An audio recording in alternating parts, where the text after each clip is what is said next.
আপনার সন্তানকে অভাব শেখান। আপনার প্রচুর সামর্থ্য থাকলেও আপনার সন্তানকে অভাব শেখাবেন।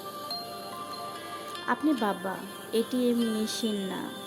আপনি মা, ঘষা দেওয়া প্রদীপের দৈত্য না, যে যা চাইবে তাই হাজির করবেন বাচ্চার সামনে। যা চাইবে তাই যদি হাজির করেন, আপনার বাচ্চার মানুষ হওয়ার সম্ভাবনা খুবই কম।